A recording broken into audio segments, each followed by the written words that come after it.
नमस्कार,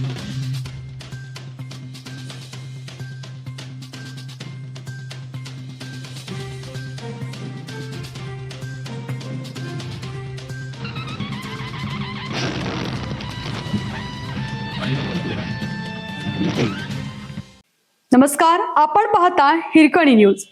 हिरकणी न्यूज प्रत्येक क्षण ताज्या घडामोडी आणि महत्त्वाच्या प्रत्येक बातमीसाठी नेहमी तत्पर. आर्थिक वाद की पूर्व वैमनस्य, तपासासाठी 7 पथके तैनात.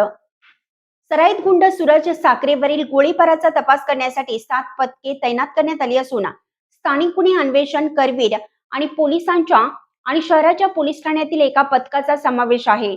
आर्थिक वाद, पूर्व वैमनस्य की अन्य कोणत्या कारणातून साखरेवर हल्ला करण्यात आला याचा शोध सुरू आहे. मोका अंतर्गत कारवाईतून बाहेर आलेल्या सूरज साखरेवरील गोळीबाराच्या घटनेनंतर जिल्हा हादरून गेला.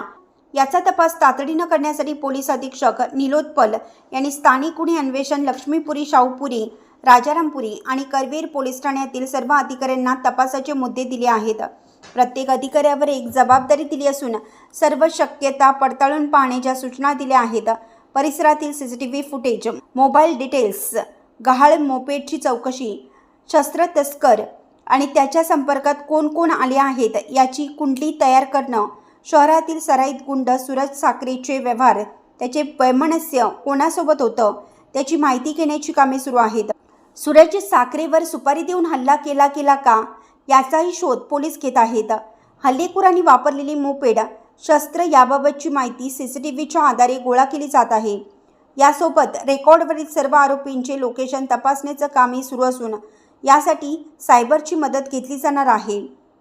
साखरेचे पूर्व वैमनस्य, आर्थिक व्यवहार अशा कारणातून काही नावे प्राथमिक तपासात समोर आली आहेत.